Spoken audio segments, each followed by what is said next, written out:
राष्ट्रिय स्वतन्त्र पार्टीलाई माया गर्नुहुन्छ भने कसैलाई गाली गलौज नगर्नुहोस् भन्दै राष्ट्रिय स्वतन्त्र पार्टीका सभापति रवि लामिछानेको भनाई। गृहमन्त्री हुँदा भ्रष्टाचारको फाइल खोल्न खोज्दा षड्यन्त्र भएको रवि लामिछानेको टिप्पणी। जनतामा भ्रम छर्न रविले भ्रष्टाचार र सुशासनका नारा लगाएको एमाले सचिव योगेश भट्टराईको आरोप। रवि प्रति नयनसिंह महरको कटाक्ष। अख्तियारको दायरामा हुनुपर्ने व्यक्तिले चुनाव जित्दैनन्। तनहुँ बासी माझ स्वर्णिम वाग्लेले भनी रक्तविहीन शान्तिपूर्ण क्रान्ति हामीले जित्नुपर्छ।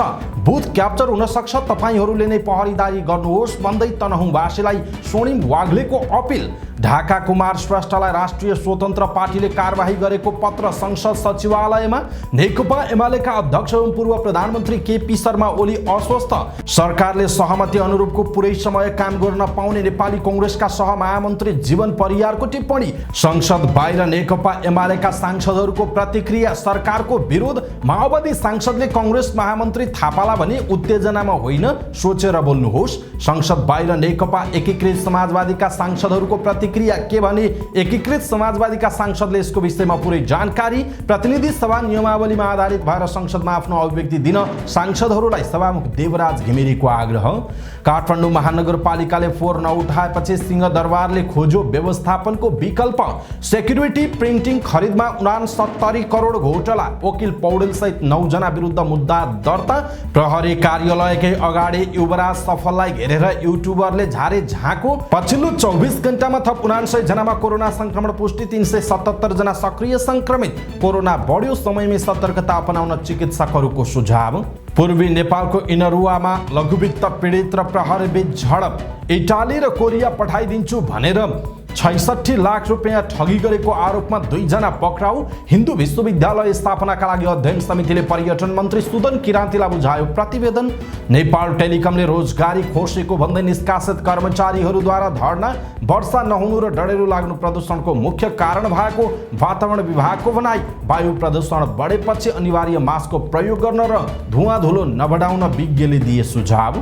बालकोटमा ढल खन्दा 2 मजदुरहरू पुरिए, 1 जनाको मृत्यु। राजधानीमा जारी शहीद स्मारक ए डिभिजन लिगमा आइतबार विभागीय टोली एपीएफ सङ्कटा क्लबसँग 1-0 गोल अन्तरले पराजित। ए डिभिजन खेल हुँदै गर्दा बी डिभिजन क्लबको विरोध। मङ्गलबारबाट नेपालमा आयोजन हुन लागेको Asian cricket council ACC premier कपको 1 दिवसीय क्रिकेट प्रतियोगिताका लागि नेपालको टोली घोषणा। युथ फिटनेस एन्ड कलेस्थेनिक्सको आयोजनामा सर्वाधिक ठुलो फिटनेस इभेन्ट्स 5औं स्ट्रेट वॉक आउट खुल्ला व्यायाम प्रतियोगिता आयोजना हुने। इन्डियन प्रिमियर लिग आइपिएलमा मुम्बई इन्डियन्सले कोलकाता नाइट राइडर्सलाई 5 विकेटले हरायो। समाचार पार्टी हेल्थ टिप्स अन्तर्गत आज हामी बच्चाहरूमा देखिने फेब्राइल सिजर भनेको के हो भन्ने विषयवस्तुमा जानकारी दिनेछौँ अनि समाचारको अन्त्यमा समाचार पार्टी सामान्य ज्ञान प्रस्तुत गर्नेछौँ। हामीलाई अन्तिमसम्म हेर्नुहोला। दर्शक महानुभाव नमस्कार। समाचार पार्टी .com को न्यूज बुलेटिनमा यहाँलाई हार्दिक स्वागत छ। म प्रहलाद चन्द्र घिमिरे। आज मिति विक्रम सम्वत 2080 साल वैशाखको 4 गते सोमबार, ईस्वीसम्म सन् 2023 अप्रिल 17 तारिक सदाको झैं आज पनि हामी उपस्थित भएका छौँ। आजका महत्त्वपूर्ण समाचार, ब्रेकिङ न्यूज अपडेट लगायत तपाईँलाई काम लाग्ने हेर्नै पर्ने महत्त्वपूर्ण खबरहरू लिएर हाम्रो मेहनतका लागि यो भिडियोमा एउटा लाइक अवश्य गर्नुहोला। दर्शक महानुभाव, पलपलको न्यूज अपडेटका लागि हाम्रो च्यानललाई तपाईँले अहिलेसम्म सब्स्क्राइब गर्नु भएको छैन भने कृपया सब्स्क्राइब गर्नुहोस् अनि नजिकै आउने बेल आइकनलाई क्लिक गर्नुहोला। हामीलाई कहाँबाट हेर्दै हुनुहुन्छ त्यो कुरा पनि तलको कमेन्ट बक्समा कमेन्ट गर्नुहोला। दैनिक रूपमा हेर्नुहुन्छ अथवा आज पहिलोचोटि हो त्यो कुरा पनि लेखिदिनु होला। आउनुहोस् दर्शक महानुभाव, आजका महत्त्वपूर्ण समाचार सुरु गरौँ। रवि लामिछानेले माफी माग्दै रासोपालाई माया गर्नुहुन्छ भने कसैलाई गाली गलौज नगर्नुहोस् भनेर गरेको आग्रहको प्रसङ्गबाट राष्ट्रिय स्वतन्त्र पार्टीका सभापति रवि लामिछानेले माफी माग्नु भएको छ। तनहुँमा आयोजित चुनावी सभालाई सम्बोधन गर्दै आफ्ना पार्टीका समर्थकहरूले सामाजिक सञ्जालमा गरेको गाली गलौज प्रति आफ्नो कुनै निर्देशन नभएको उहाँले बताउनुभयो। उहाँले भन्नुभएको छ, अहिले पनि सामाजिक सञ्जालमा कतिपय मानिसहरूले हाम्रा समर्थकहरूले गाली गरेको कुरालाई, हामीलाई कटाक्ष गरेको कुरालाई मैले हेरेँ। हाम्रा समर्थकहरूले कसैलाई गाली गलौज गर्नु भएको रहेछ, त्यसको भार पनि हाम्रो टाउकोमा हालिएको छ। म क्षमा चाहन्छु। हाम्रो कार्यकर्ता छैनन् र हुनेवाला पनि छैनन्। यो पार्टी कार्यकर्ता रहित पार्टी हो। केही सदस्य छन्, सँगसँगै हिँड्छन्। उहाँले रासोपालाई माया गर्नेहरूलाई कसैलाई गाली गलौज नगर्न आग्रह पनि गर्नुभयो। कुनै पनि समर्थकले देश विदेशबाट गरिएको रहेछ भने त्यो हाम्रो निर्देशनले होइन। रासोपालाई माया गर्नुहुन्छ भने कसैलाई गालीगलौज नगर्नुहोला, उहाँको भनाइ छ। त्यसको दोष हाम्रो टाउकोमा पर्न आउँछ। जसले गरेका छन् मैले हात जोडेर माफी मागे, क्षमा गरिदिनुहोला, हाम्रो तर्फबाट भएको होइन उहाँले भन्नुभएको छ।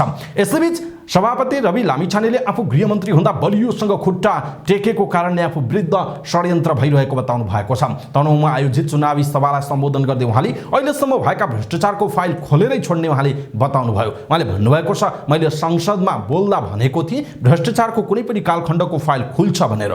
गृहमन्त्री हुँदा मैले जब खुट्टा दह्रोसँग टेकेपछि धेरै ठाउँ हल्लियो। त्यसको साइड इफेक्ट र पराकम्पहरू अझै पनि आइरहेका छन्। चाहे चुनावको अघिल्लो दिनसम्म पनि त्यसको पराकम्प आउनेछ। उहाँले उपनिर्वाचनमा धाँधली हुन सक्ने भएकाले प्रधानमन्त्री र गृहमन्त्रीको ध्यान आकर्षण गराउनुभयो। लोकतन्त्रमा जनताले जसलाई मत दिने उसैले नै जित्ने बताउनु भएको छ। उहाँले भन्नुभयो, हामी काम नभएर राजनीतिमा आएका होइनौँ, भएका सारा काम छोडेर यो अभियानमा आएका छौँ। यो यात्रामा तपाईँले साथ दिनु भएमा 5 वर्षमा राजनीतिले कोर्स परिवर्तन गर्छ। उहाँले योग्य मान्छेहरूलाई लिएर अगाडि जाने भएकाले आगामी स्थानीयदेखि सङ्घीय निर्वाचनका लागि तयार भएर बस्न आग्रह गर्नुभयो। उहाँले उपनिर्वाचनमा 1 को बदला 3 बनाएरै छोड्ने दाबी पनि गर्नुभयो। दर्शक महानुभाव, यसप्रति तपाईँको धारणा के छ? आफ्नो धारणा तलको कमेन्ट बक्समा कमेन्ट गर्नुहोला। नेकपा एमालेका सचिव योगेश कुमार भट्टराईले राष्ट्रिय स्वतन्त्र पार्टीका सभापति रवि लामिछानेले देशलाई ढाँटेको बताउनु भएको छ। भरतपुरमा सञ्चारकर्मीहरूसँग कुराकानी गर्दै उहाँले प्रक्रिया पूरा नगरी निर्वाचनमा प्रतिस्पर्धा गर्नु भनेको देश, जनता, कानुन, संविधानलाई ढाँट्नु भएको उल्लेख गर्नुभयो। उहाँले नेकपा एमालेलाई 70 वर्षसम्म पनि नआएका प्रश्नहरूको सभापति लामिछानेले 7 महिना नपुग्दै यति धेरै जवाब दिनुपर्ने स्थितिको सृजना भएको बताउनुभयो। उहाँले सभापति रवि लामिछानेले दिएका भ्रष्टाचार सुशासनका नारा जनतालाई भ्रम पार्नका लागि मात्रै भएको उल्लेख गर्नुभयो। उहाँले रासोपा सभापति लामिछाने अर्ग्यानिक क्यान्डिडेट नभएको उल्लेख गर्नुभयो। उहाँले सभापति लामिछानेले सार्वजनिक खरिद ऐनको विपरीत ठेक्कापट्टामा निर्णय गरेको भन्दै विरोध गर्नुभयो। रविले कसरी सार्वजनिक खरिद ऐनको विपरीत ठेक्कापट्टामा निर्णय गर्नुभयो? भोलिपल्ट मन्त्री पद छोड्नुपर्ने भएको भट्टराईको दाबी छ। सचिव भट्टराईले जनतालाई ढाँटेको प्रति 5 वर्ष प्रायश्चित गर्नुपर्नेमा लामिछाने चुनाव उठिरहेको पनि बताउनुभयो। नेपाली कांग्रेसका केन्द्रीय सदस्य नयनसिंह महरले अख्तियार दुरुपयोग अनुसन्धान आयोगको दायरामा हुनुपर्ने व्यक्ति चुनाव लड्नु राम्रो नभएको बताउनु भएको छ। चितवन क्षेत्र नम्बर 2 को चुनावी कोण सभा कार्यक्रममा बोल्दै महरले राजनीतिमा शुद्धिकरणको नारा दिएर छोटो समयमै स्थापित भएका नयाँहरू दर्जनौं काण्डमा मुछिएकाले उनीहरूको नैतिकता धर्म रहेको बताउनुभयो। राष्ट्रिय स्वतन्त्र पार्टीका सभापति रवि लामिछानेप्रति इङ्गित गर्दै उहाँले भन्नुभयो, उहाँले नयाँ अनुहारको ढोङ फुक्नु भएको थियो, जनतालाई भ्रमित पार्ने काम गर्नु भएको थियो। तर एकपछि अर्को विवादित कुरा सार्वजनिक भएसँगै उहाँको भ्रमको मुकुण्डो उदाङ्गो भएको छ। जनतालाई लामो समय भ्रममा राख्ने उहाँहरूको षड्यन्त्र विफल भएको छ। नेपाली कांग्रेसको त्याग र सङ्घर्षबाट प्राप्त लोकतन्त्र धुमिल्याउन खोज्नेहरूलाई जनताले समयमै चिनेर पाखा लगाउनु पर्ने महरले बताउनुभयो। जनतामा सुशासनको लोकप्रिय नारा लगाउँदै मत बाएर गएकाले 4 महिनामै करोडौँको बार्गेनिङ गर्नुले उनीहरू कस्ता चरित्रका हुन् भन्ने प्रश्न भएको पनि महरले बताउनुभयो। भ्रमको पर्दा उध्रिसकेको अवस्थामा जनता जागरुक नबनी लोकतन्त्रलाई खतरा पार्ने शक्तिहरू सल्बलाउने तर्फ उहाँले चिन्ता व्यक्त गर्नुभयो। गत वर्ष 4 गते सम्पन्न प्रतिनिधि सभा सदस्य निर्वाचनमा निर्वाचित राष्ट्रिय स्वतन्त्र पार्टीका सभापति रवि लामिछानेको नागरिकता सर्वोच्च अदालतले खारेज गरेसँगै यस निर्वाचन क्षेत्रमा प्रतिनिधि सभा सदस्यका लागि निर्वाचन हुन लागेको हो। उपनिर्वाचनमा कांग्रेसबाट पूर्व सभापति जितनारायण श्रेष्ठ उम्मेदवार रहनु भएको छ।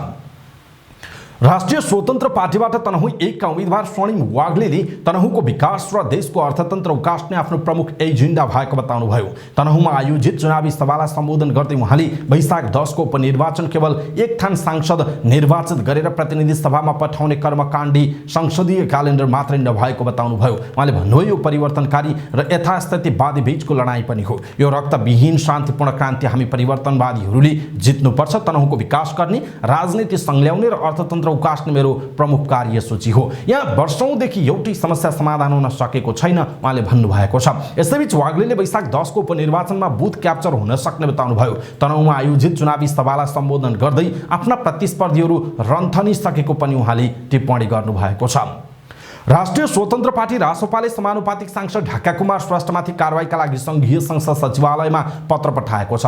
पार्टीको साधारण सदस्यबाट समेत निष्कासन गरिएको भन्दै रासोपाले संसद सचिवालयलाई श्रेष्ठको सांसद पद रिक्त हुने भनी पठाएको पत्र संसद सचिवालयमा पुगेको छ। सचिवालयका अधिकारीहरूका अनुसार उक्त पत्र दर्ता भएको छैन। संसद सचिवालयका प्रवक्ता इकराम गिरी पनि सांसदलाई गरिएको कारबाहीको कानुनी प्रक्रिया पूरा भयो वा नभएको संसद सचिवालयले हेर्ने बताउनुभयो। आफू स्वास्थ्य मन्त्री बन्न लागेको र रवि लामिछानेको कोर टिमले 2 करोड रुपियाँ माग गरेको भन्दै मेडिकल व्यवसायी दुर्गा प्रसाईसँग रकम मोलमोलाई गरेको अडियो सार्वजनिक भएपछि रासोपाले ढाका कुमार श्रेष्ठलाई पार्टीको साधारण सदस्य समेत नरहने गरी कारबाही गरेको छ। त्यसको जानकारी गराउन रासोपाले संसद सचिवालयलाई पत्र लेखेको हो। उक्त पत्र अनुसार सांसद पद रिक्त भएको भनी सभामुखले सार्वजनिक गरेपछि मात्रै कारबाही प्रक्रियाले पूर्णता पाउँछ। संसदको अधिवेशन चालू भएको अवस्थामा सभामुखले संसदमै सांसद पदमुक्त भएको जानकारी गराउँछन्। संसद नभएको अवस्थामा सूचना टाँसेर जानकारी गराउने व्यवस्था रहेको छ।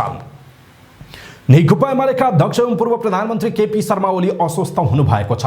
अध्यक्ष ओलीले सामाजिक सञ्जाल फेसबुकमा स्टाटस लेख्दै आफूलाई भाइरल ज्वरोका कारण स्वास्थ्यमा समस्या आएको बताउनुभयो। ओलीले फेसबुकमा लेख्नु भएको छ, भाइरल ज्वरोका कारण मेरो स्वास्थ्यमा केही समस्या आएको छ। म अहिले एन्टिबायोटिक औषधि खाएर निवासमै आराम गरिरहेको छु। उहाँको भनाइ छ, अस्वस्थताका कारण बारा 2, चितवन 2 र तनहुँ 1 मा हुने उपनिर्वाचनको प्रचार प्रसारमा सहभागी हुन नसकेको भन्दै उहाँले स्वास्थ्य ठिक भएपछि उचित समयमा ती ठाउँका मतदाता भेट्न जाने बताउनु भएको छ। नवनियुक्त परराष्ट्र मन्त्री एनपी साउदले प्रधानमन्त्री पुष्पकमल दाहाल प्रचण्डको भारत भ्रमणको तयारीको कामलाई अगाडि बढाइहाल्ने बताउनु भएको छ। आइतबार सिंहदरबार स्थित आफ्नो कार्यालयमा पुगेर पदभार ग्रहण गरे लगत्तै उहाँले सो काम अगाडि बढाइहाल्ने बताउनु भएको हो। प्रधानमन्त्री दाहालको भारत भ्रमणबारे सञ्चारकर्मीहरूले राखेको जिज्ञासाको जवाब दिने क्रममा मन्त्री साउदले मन्त्रालयका सचिव लगायत त्यसको तयारीमा रहेका टिमहरूसँग ब्रिफिङ लिएर सो कामलाई अगाडि बढाउने बताउनु भएको हो। उहाँले आफूले नेपाललाई विश्वभर नै शान्तिप्रिय र लोकतान्त्रिक देशको रूपमा चिनाउन पहल गर्ने प्रतिबद्धता समेत व्यक्त गर्नुभयो। मन्त्री साउदले छिमेकी सहितका देशहरूसँगको नेपालको सम्बन्ध सौहार्दपूर्ण, शान्तिपूर्ण र सुमधुर सम्बन्ध रही आएको उल्लेख गर्दै त्यसलाई अझै घनिष्ठ बनाउँदै लैजाने पनि उहाँले बताउनु भएको छ। नेपाली कांग्रेसका सहमहामन्त्री तथा सांसद जीवन परियारले प्रधानमन्त्री पुष्पकमल दाहाल प्रचण्ड नेतृत्वको सरकारले पूर्ण कार्यकाल काम गर्ने बताउनु भएको छ। प्रतिनिधि सभा बैठकपछि सञ्चारकर्मीहरूसँग कुराकानी गर्दै सहमहामन्त्री परियारले सरकारले दलहरूका बीचमा भएको सहमति अनुरूप पूरा समय काम गर्ने बताउनु भएको हो। उहाँले दलहरूका बीचमा भएको सहमति कार्यान्वयन हुने उल्लेख गर्नुभयो। उहाँले संसदका विषयगत समितिहरू छिटोभन्दा छिटो बनाउन सभामुखले आवश्यक पहल गर्नुपर्ने पनि बताउनुभयो। नेकपा एमालेका सचेतक महेश बर्तौलाले संसदको विषयगत समितिहरू बन्न ढिलाइ हुँदा संसदीय प्रक्रियामाथि नै गतिरोध उत्पन्न भएको बताउनु भएको छ। आइतबार प्रतिनिधि सभाको बैठकपछि सञ्चारकर्मीहरूसँग कुराकानी गर्दै सचेतक बर्तौलाले विषयगत समितिहरू बन्न नसक्दा विधेयकहरू अगाडि बढ्न नसकेको उल्लेख गर्नुभयो। उहाँले समिति नहुँदा समग्र संसदीय प्रक्रियामा नै गतिरोध उत्पन्न भएको उल्लेख गर्दै समिति निर्माणमा दलहरू जिम्मेवार बन्नुपर्ने बताउनुभयो। उहाँले तत्काल समिति बनाउनु पर्ने माग गर्नु भएको छ। त्यस्तै सचेतक बर्तौलाले प्रधानमन्त्री संसदसँग डराएको भन्दै प्रधानमन्त्रीले सांसदहरूले उठाएका प्रश्नहरूको जवाब संसदबाट दिनुपर्ने बताउनुभयो। त्यस्तै सञ्चारकर्मीहरूसँग कुराकानी गर्दै नेकपा एमालेका सचिव तथा सांसद योगेश कुमार भट्टराईले सरकारसँग संसद चलाउने कुनै पनि योजना नभएको बताउनुभयो। उहाँले प्रधानमन्त्री पुष्पकमल दाहाल स्वयंले संक्रमणकालीन न्यायसँग सम्बन्धित विधेयक टुङ्ग्याउन नचाहेको बताउनु भएको छ। प्रधानमन्त्रीले शान्ति प्रक्रिया टुङ्ग्याउन नचाहेको उहाँले आरोप लगाउनु भयो। त्यस्तै नेकपा एमालेका सचिव छविलाल विश्वकर्माले सरकारले देश र जनताको अहित हुने काम गरेमा आफूहरूले खबरदारी गर्ने बताउनु भयो। उहाँले एमालेले सशक्त प्रतिपक्षको भूमिका निर्वाह गर्दै सरकारलाई खबरदारी गरिरहने पनि बताउनु भएको छ। एमाले सांसद राजेन्द्र कुमार राईले वर्तमान सत्तारूढ गठबन्धन राष्ट्र र जनताप्रति जिम्मेवार नभएकाले जुनसुकै समयमा ढल्न सक्ने बताउनुभयो। नेकपा माओवादी केन्द्रका सचिव तथा सांसद देवेन्द्र पौडेलले सरकारलाई सफल बनाउने दायित्व नेपाली कांग्रेसका महामन्त्री गगन कुमार थापाको पनि भएको भन्दै सरकारलाई सहयोग गर्न आग्रह गर्नुभयो। प्रतिनिधि सभाको बैठकपछि सञ्चारकर्मीहरूसँग कुराकानी गर्दै सचिव पौडेलले सरकारलाई सफल बनाउने जिम्मेवारी गठबन्धन दलका प्रमुख नेता भएकाले कांग्रेस महामन्त्री थापाको पनि भएको बताउनुभयो। उहाँले थापाले सार्वजनिक मञ्चहरूबाट सरकारको आलोचना गरिरहेको भन्दै आलोचनाले सरकार सफल नहुने बताउनुभयो। उहाँले सरकारको आलोचना नगरी सहयोग गर्न आग्रह गर्नुभयो। उहाँले गठबन्धनलाई जोगाएर जनताको अपेक्षा अनुसारको काम गर्नुपर्ने बताउनुभयो। पौडेलले सरकारका कमी कमजोरीका बारेमा सल्लाह सुझाव दिनुपर्ने प्रधानमन्त्रीलाई भेटेर दिन महामन्त्री थापालाई आग्रह गर्नुभयो। सञ्चारकर्मीहरूसँग कुराकानी गर्दै नेकपा माओवादी केन्द्रका सांसद महेन्द्र बहादुर साईले नेपाली कांग्रेसका महामन्त्री गगन थापाले सरकारको आलोचना गर्नु राम्रो नभएको बताउनुभयो। उहाँले महामन्त्री थापालाई उत्तेजनामा नभई सोच विचार गरेर बोल्न पनि आग्रह गर्नुभयो। सञ्चारकर्मीहरूसँग कुराकानी गर्दै माओवादी केन्द्रका सांसद लेखनाथ दाहालले संसदमा एमाले सांसद रघुजी पन्तले प्रधानमन्त्रीप्रति अमर्यादित र अशिष्ट टिप्पणी गरेको भन्दै खेद प्रकट गर्नुभयो। नेकपा एकीकृत समाजवादीका प्रमुख सचेतक मेटमणि चौधरीले केही दिनभित्रमा माओवादी केन्द्र, एकीकृत समाजवादी र जसपाका बीचमा मोर्चा बन्ने बताउनु भएको छ। प्रतिनिधि सभा बैठकपछि सञ्चारकर्मीहरूसँग कुराकानी गर्दै प्रमुख सचेतक चौधरीले 15 दिनभित्रमा नेकपा माओवादी केन्द्र, नेकपा एकीकृत समाजवादी र जनता समाजवादी पार्टीका बीचमा मोर्चा बन्ने बताउनु भएको हो। उहाँले मोर्चाले सकारात्मक रूप लिएमा पार्टी एकतासम्म हुने सम्भावना रहेको औल्याउनुभयो। उहाँहरूले आफूहरू पार्टी निर्माण र पार्टी एकताको अभियानमा लागिरहेको उल्लेख गर्नुभएको छ। सञ्चारकर्मीहरूसँग संक्षिप्त कुराकानी गर्दै नेकपा एकीकृत समाजवादीका सांसद राजेन्द्र प्रसाद पाण्डेले भने पार्टी एकताको सम्बन्धमा कुनै प्रगति हुन नसकेको बताउनुभयो। प्रतिनिधि सभाका सभामुख देवराज घिमिरेले प्रतिनिधि सभा नियमावलीमा आधारित भएर संसदमा आफ्नो अभिव्यक्ति दिन सांसदहरूलाई आग्रह गर्नुभएको छ। प्रतिनिधि सभाको बैठकमा सुरुमै उहाँले विषयवस्तु र प्रतिनिधि सभा नियमावलीमा आधारित भएर आफ्ना भनाइहरू राख्न सांसदहरूलाई सचेत गराउनु भएको हो। सांसदहरूले आकस्मिक समय, शून्य समय र विशेष समयमा बोल्ने व्यवस्था प्रतिनिधि सभाको नियमावलीमै गरिएको हुन्छ। सोही अनुसार सांसदहरूले संसदमा आफ्ना अभिव्यक्ति दिनुपर्ने सभामुख घिमिरेको भनाइरहेको थियो। काठमाडौँ महानगरपालिकाका मेयर बालेन शाहले सिंहदरबारभित्रको 4 ल्यान्डफिल साइटमा लैजान नदिएको आइतबार 9 दिन भएको छ। काठमाडौँ महानगरपालिकाका मेयर बालेन शाहले सिंहदरबारभित्रको 4 ल्यान्डफिल साइटमा लैजान नदिएको सोमबार 10 दिन भइसकेको छ। तर पनि सिंहदरबारभित्रका मन्त्रालयको प्राङ्गण वरपर फोहोर देखिएको छैन भनी दुर्गन्ध पनि फैलिएको छैन। 4 ल्यान्डफिल साइटमा लैजान महानगरपालिकाले रोकेपछि वर्गीकरण गरेर सिंहदरबारभित्री फोहोर व्यवस्थापनको विकल्प खोजिएको छ। सिंहदरबारभित्रको फोहोर मैला व्यवस्थापनको जिम्मा पाएको परिवर्तन सेवा प्रणालीले पुनः प्रयोग हुने र कोहीले फोहोरहरू छुट्याएर व्यवस्थापनको काम गरेको हो। प्रणालीका सञ्चालक मित्र घिमिरेका अनुसार सिंहदरबारबाट निस्कने फोहोर वर्गीकरण गरेर व्यवस्थापन गरिएको जनाइएको छ। अख्तियार दुरुपयोग अनुसन्धान आयोगले सुरक्षण मुद्रण केन्द्रका सीईओ विकल पौडेल सहित 9 जना विरुद्ध सेक्युरिटी प्रिन्टिङ प्रेस र pressurised fuel storage ट्याङ्कको power system खरिदमा भ्रष्टाचार गरेको भन्दै आइतबार विशेष अदालतमा मुद्दा दायर गरेको छ। सीईओ पौडेल विरुद्ध 69 करोड 8,81,854 रुपैयाँ बिगो दाबी लिएको छ। अख्तियारका अनुसार पावर सिस्टम खरिदमा बोलपत्रमा मिलेमतो, अस्वाभाविक लागत अनुमान स्वीकार, गुणस्तरहीन इलेक्ट्रिक ट्रान्सफर्मरलाई भुक्तानीदेखि औचित्यहीन ब्लक फ्युल ट्याङ्क सिस्टमको खरिद गरेर भ्रष्टाचार भएको पाइएको छ। आयोगले मेकानिकल तर्फका तत्कालीन सीडीई नवीन कुमार पोखरेल विरुद्ध 49 करोड 46,35,945 रुपैयाँ बिगो माग गरेको छ। पोखरेल हाल वन तथा वातावरण मन्त्रालयमा कार्यरत हुनुहुन्छ। यस्तै हाल राष्ट्रिय सूचना प्रविधि केन्द्रमा कार्यरत रहनुभएका तत्कालीन सहायक निर्देशक रमेश प्रसाद पोखरेल विरुद्ध 20 करोड 38,93,827 रुपैयाँ बिगो माग सहित अभियोग पत्र दर्ता भएको छ। शाखा अधिकृत मणिकामन महर्जन, तत्कालीन लेखा अधिकृत रामबहादुर बुढा, शाखा अधिकृत श्रीष उपाध्याय, इन्जिनियरिङ मार्केटिङ कन्सर्नका प्रबन्ध निर्देशक रोहित मान प्रधान, मेपटेक बिल्डिङ सर्भिसेस प्रणालीका निर्देशक भुवन महर्जन र परामर्शदाता वास्तुशिल्प एसोसिएट्सका प्रबन्ध निर्देशक मित्रलाल गुरौ विरुद्ध पनि मुद्दा दायर भएको जनाइएको छ।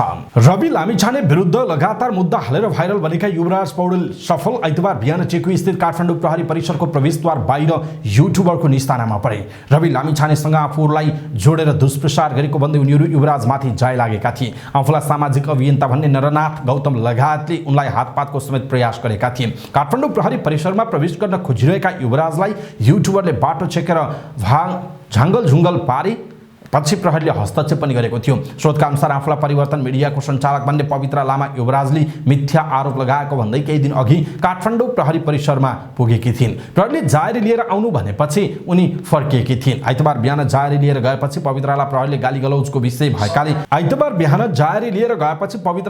गालीगलौजको विषय भएकाले त्यसमा सोझै अदालत जान सकिने सुझाएको थियो। तर एकपटक छलफलका लागि बोलाइदिने भनेर महानगरीय प्रहरी वृत्त बौद्धमा जान भनिएको थियो। फर्कँदै गर्दा युवराजसँग प्रवेशद्वार बाहिर जम्काभेट भयो। त्यसपछि उनीहरू सहितका व्यक्तिहरूले युवराजलाई घेराउ गरेर केरकार गर्न थाले। प्रहरीले प्रदर्शन र भिड हुन सक्ने भन्दै प्रवेशद्वारमा कडाई गरेको थियो।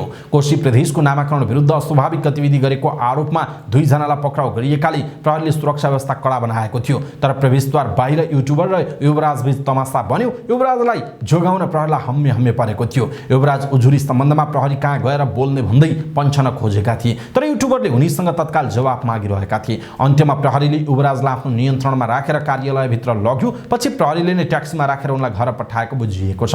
काठमाडौँ प्रहरी परिसरका प्रमुख दानबहादुर कार्कीले दुई पक्षबीच संयोगवश भेट भएर गेट बाहिर विवाद भएको बताउनुभयो।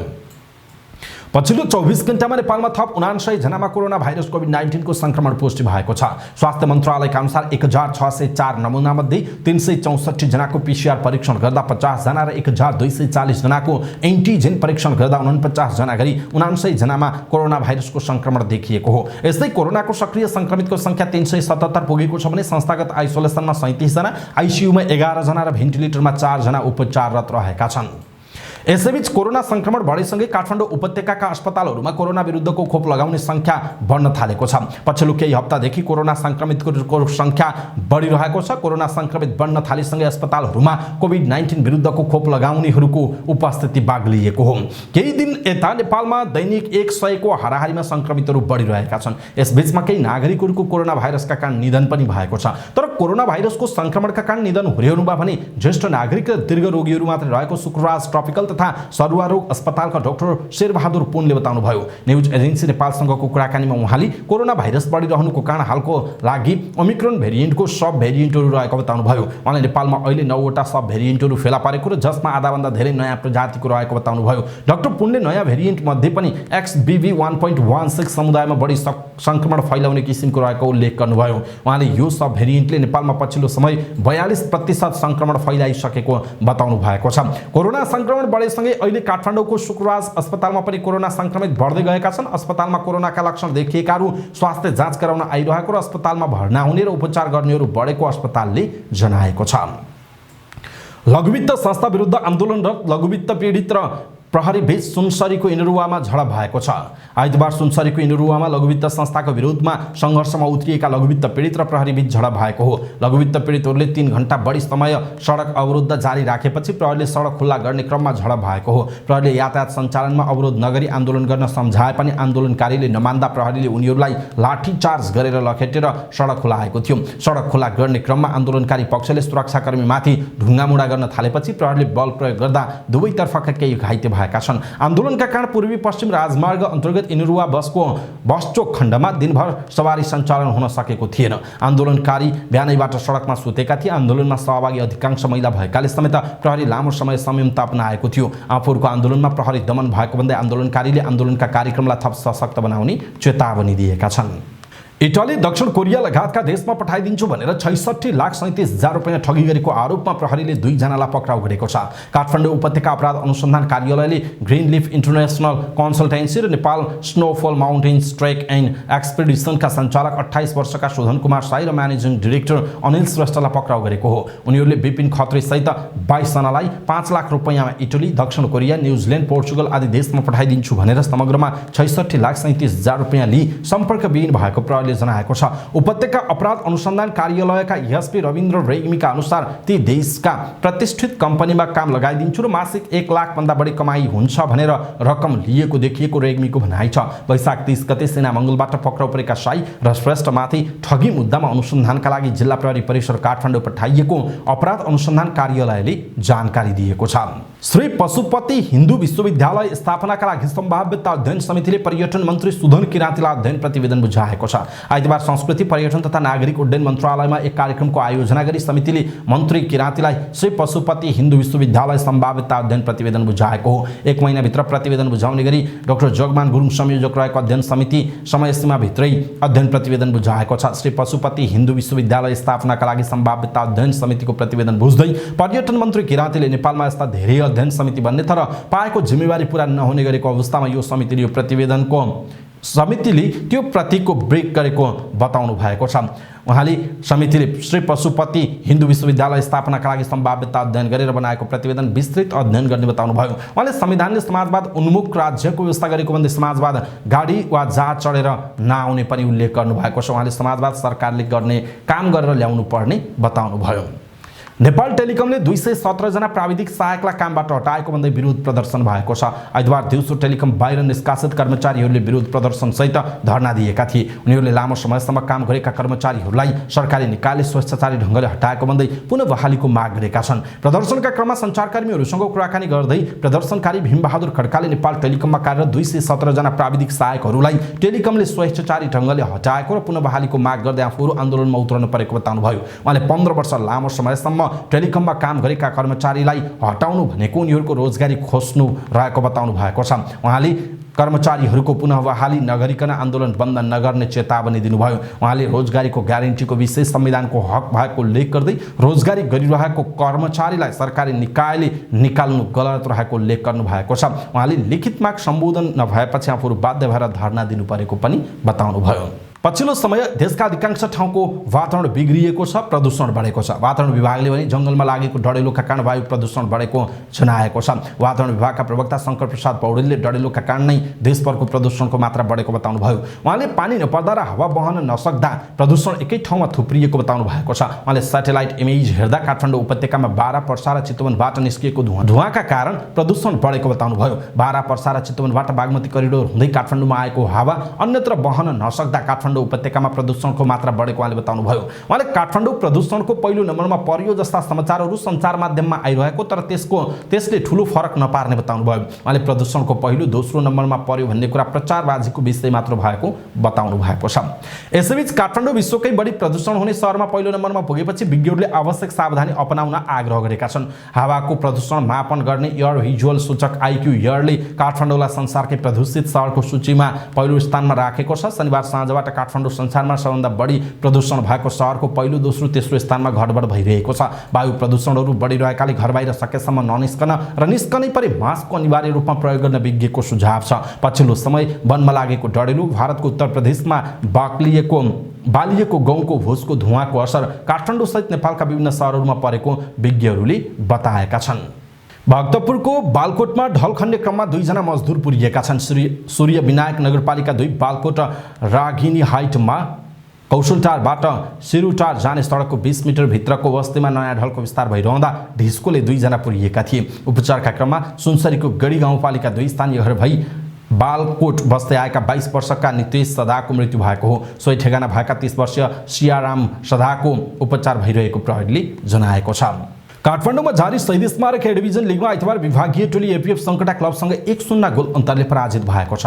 ललितपुर स्थित च्यासल मैदानमा सम्पन्न खेलमा एपीएफले 9 खेलमा सीमित भएको सङ्कटा विरुद्ध फाइदा उठाउन सकेन। यससँगै एपीएफ फुटबल क्लबले शहीद स्मारक ए डिभिजन लिगमा लगातार दोस्रो हार बेहोरेको हो। रेफ्रीलाई अपशब्द बोलेको भन्दै आन्द्रे थियरी कलले दोहोरो पहेँलो कार्ड बेहोर्दै मैदान बाहिर रहन पुगेका थिए। अन्त्यतिर 9 खेलाडीमा सीमित भएको सङ्कटा विरुद्ध एपीएफले थप फाइदा उठाउन सकेन र अङ्क सुम्पिन बाध्य भयो। यस जितसँगै सङ्कटाले 9 खेलमा 4 जित 3 बराबरी र 2 हारको नतिजासहित 15 अङ्क जोडेको छ। पराजय बेहोरेको एपीएफको समान खेलमा 3 जित 2 बराबरी र 4 हारसहित 11 अङ्क रहेको छ। शहीद स्मारक बी डिभिजन लिग अनिश्चित भएको भन्दै आइतबार शहीद स्मारक ए डिभिजन लिगको दौडानमा बी डिभिजन क्लबले साङ्केतिक विरोध गरेका छन्। च्यासल मैदानमा शहीद स्मारक ए डिभिजन लिग अन्तर्गत सङ्कटा र एपीएफ बीचको खेलका दौरान बी डिभिजन लिग क्लबले प्रश्नवाचक चिन्हसहित साङ्केतिक विरोध गरेका हुन्। विभिन्न पम्पलेट लिएर उपस्थित भएका बी डिभिजन लिगका पदाधिकारीले क्रिकेटको ब्याटमा बी डिभिजन अनि क्वेसन मार्क लेखेर प्रदर्शन गरेका थिए। विरोध प्रदर्शनमा उत्रिएका सरस्वती युथ क्लबका एक पदाधिकारी शिक्षित पराजुलीले बी डिभिजन लिगलाई हेर्ने दृष्टिकोण तल्लो दर्जाको रहेको र चाँडोभन्दा चाँडो मिति तय गरेर खेलाडीलाई खेल्ने वातावरण मिलाउन आग्रह गरेका छन्। पराजुलीले खेलको दौरान गरेको प्रदर्शन एन्फाला साङ्केतिक सुझाव भएको बताएका छन्। युथ फिटनेस एन्ड क्यालेस्थेनिक्सको आयोजनामा सर्वाधिक ठुलो फिटनेस इभेन्ट्स 5औं स्ट्रेट वर्कआउट खुल्ला व्यायाम आयोजना हुने भएको छ। आयोजकले पत्रकार सम्मेलनको आयोजना गरेर खुल्ला व्यायाम वैशाखको 9 गते शनिबार आयोजना गर्ने जानकारी दिएको छ। काठमाडौँ नक्साल स्थित नारायण चौरमा बार वर्कआउट र सर्किट वर्कआउट गरी 2वटा विधामा प्रतिस्पर्धा हुनेछ, जसमा पुरुष बार त्यस्तै गरी पुरुष सर्किट, महिला सर्किट, सिनियर 40 सर्किट, अन्डर 16 बार गरी जम्मा 5वटा समूहमा खेल हुनेछ। देशभरका विभिन्न जिल्लाहरूबाट नेपालभरबाट करिब 350 देखि 400 जना खेलाडीहरूको सहभागिता हुने प्रतियोगितामा पहिलो दोस्रो र तेस्रो हुनेले क्रमशः 20,000, 15,000 र 10,000 नगद पुरस्कार सहित पदक तथा प्रमाणपत्र पाउने उल्लेख छ।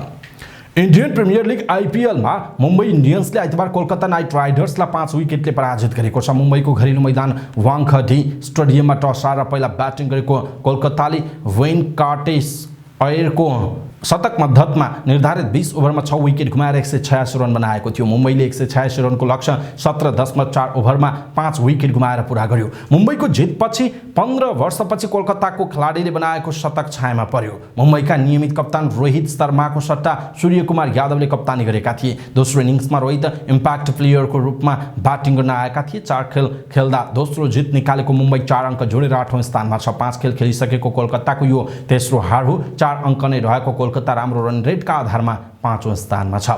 समाचार पार्टी न्यूज बुलेटिनमा पालो भएको छ समाचार पार्टी हेल्थ टिप्स। आजको समाचार पार्टी हेल्थ टिप्समा आज हामीले बच्चाहरूमा देखिने फेब्राइल सिजर भनेको के हो भन्ने विषयवस्तुमा जानकारी दिनेछौँ। हामीलाई अन्तिमसम्म हेर्नुहोला। बालबालिकाहरूमा देखिने विभिन्न स्वास्थ्य समस्यामध्ये एक हो फेब्राइल सिजर। फेब्राइल सिजर भनेको बच्चामा अचानक ज्वरो आउँदा हुने बेहोसीपनको अवस्था हो। सामान्यतया खेलिरहेको बच्चाहरूमा ज्वरो ह्वात्तै बढ्ने, दाँत किट्ने, आँखा पल्ट्याउने, हात खुट्टा काँप्ने, मुखबाट फिँज आउने, ओठहरू निलो हुने समस्याहरू देखिन्छन्। यो भनेको ज्वरोसँग आउने बेहोसीपन हो। यो समस्या 6 महिनादेखि 5 वर्षसम्मका बालबालिकाहरूमा हुने गर्दछ। खेलिरहेको, दुध खाइरहेको बच्चाले एक्कासी आँखा पल्ट्याउने, मुखबाट फिँज निकाल्दा आमा बुबा निकै हात्तिन्छन्। बच्चालाई केही ठुलो समस्या भयो कि भन्ने खालको कुरा हुन सक्छ। भूतप्रेत लाग्यो कि भन्नेसम्मको पनि अन्धविश्वास छ नेपाली समाजमा। तर यो केही नभएर बच्चामा ज्वरो आउँदा 3 देखि 7% यस्तो ज्वरोसँग आउने बेहोसीपन देखिन सक्छ। यो समस्या पनि 2 किसिमको हुन्छ। एउटा साधारण फेब्राइल सिजर र दोस्रो भनेको जटिल फेब्राइल सिजर हो। साधारण फेब्राइल सिजर यो एक साधारण ज्वरोसँग आउने बेहोसीपन हो। यसमा बच्चाले आँखा पल्टाउने, हात खुट्टा काम्ने, दाँत किट्ने, मुखबाट फिँज निकाल्ने गर्दछ र यो समस्या 1 मिनेटभन्दा कम र बढीमा 5 मिनेटसम्म रहन सक्दछ। तर केही बच्चाहरूमा भने बढीमा 15 मिनेटसम्म पनि यस्तो समस्या हुन सक्छ र यो समस्या 24 घण्टामा एक पटक मात्र हुन्छ। यो समयपछि बच्चा पुनः सामान्य अवस्थामा आउँछ अनि खेल्न थाल्छ। अर्को हो जटिल फेब्राइल सिजर। यो जटिल खालको हुन्छ। यसमा बच्चालाई झड्का आउँछ। 24 घण्टामा 2 वा 2 भन्दा बढी झड्का आउँछ। बच्चाको कुनै एउटा भागमा मात्र कम्पन आउन सक्छ। अनुहार वा हात खुट्टामा मात्रै कम्पन आउन सक्छ। अहिले मौसम परिवर्तनसँगै बच्चामा ज्वरो ह्वात्तै बढिरहेको छ। ज्वरोसँगै बेहोसीपनको समस्या पनि आउन सक्छ। त्यसैले आफ्नो बच्चालाई ज्वरो आउने बित्तिकै सिटामोल खुवाउनुपर्छ र बच्चाहरूको हात खुट्टा, काखी र टाउकोमा पनि पानी पट्टीहरू चाहिँ लगाइरहनुपर्छ। दर्शक महानुभाव, आज हामीले यहाँहरूलाई चाहिँ यो फेब्राइल सिजर भनेको के हो, बच्चाहरूमा आउने जुन बेहोसीपना, ज्वरो आउँदाखेरिको बेहोसीपनाको विषयमा तर हेर्दा सुन्दा चाहिँ अलिकति सामान्य लाग्न सक्छ। तर बच्चाको केस हो हैन। बच्चाहरू उत्तिखेरै टाठो देखिन्छन् र उत्तिखेरै एकदम ठुलो समस्याहरू पनि पर्न सक्छ बच्चाहरूलाई हैन। किनकि बच्चाको बानी नै त्यस्तो हुन्छ। उत्तिखेरै टाठो रूपमा खेलिरहेको बच्चा उत्तिखेरै समस्यामा पर्न सक्छ।